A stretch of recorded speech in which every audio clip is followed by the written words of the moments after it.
It's that time in the show to check in on the crop markets with our agriculture economist, Dr. John Michael Riley.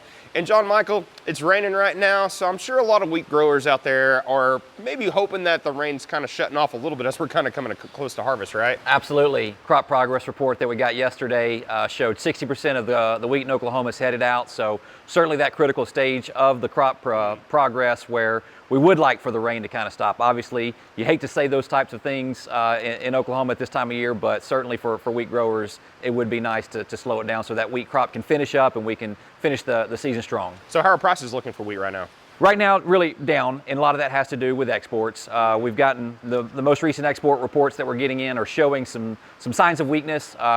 We were progressing through we're about to end our current marketing year, shift into the new marketing year. So our current marketing year that we're in is going to look really good with exports, but keep in mind that a lot of trade policy has been happening within the last month to month and a half, and that is certainly having an impact on wheat prices, and it's going to continue to have some impacts on the new marketing year that we're shifting into. So I know rain, with wheat growers, hoping it shuts off, but this has got to look good for summer crops, and I'm sure that's going to be reflecting in price a little, right? Absolutely. A lot of down pressure in corn prices. That has to do more with exports, but soil moisture is certainly improving with all the rain that we're getting. It's not just here in Oklahoma, across most of the corn belt's getting a lot of this rain too.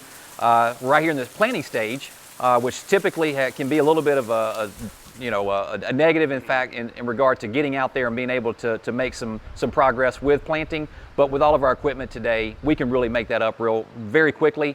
And to be honest, planting progress for both corn and soybeans on track with where we've been the last 5-year average. So all that's looking good right now. Of course, that time can tell, and it may start to slow things down as that crop is trying to emerge, but certainly a good thing at the current time. Overall, the world market is kind of keen in on what's happening with trade. Thinking about soybeans, that's kind of the big one that's in the headlines of late. China's a tremendous importer of soybeans. Back in the previous Trump administration, a lot of that import demand from China shifted to Brazil.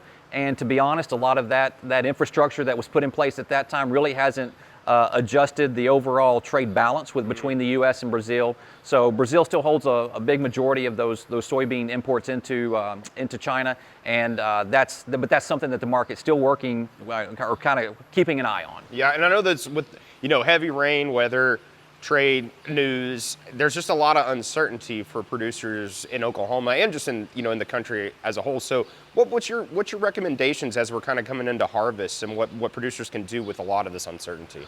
On the wheat side, hopefully a lot of those pricing and risk management decisions were made months ago and in advance of current market conditions. If not, then it could be a potential to think about doing some staged marketing in regard to how we're pricing that crop. That's for wheat. Thinking about our summer crops, it's obviously never a bad thing to think about risk management, think about making those pricing decisions now. You never know. I never am one to say lock everything in, because there's too much uncertainty about what's going to happen throughout the growing season. But certainly possibly protecting our price on at least a portion of our expected production. So overall, cotton planting at 21% in the U.S., 4% here in Oklahoma.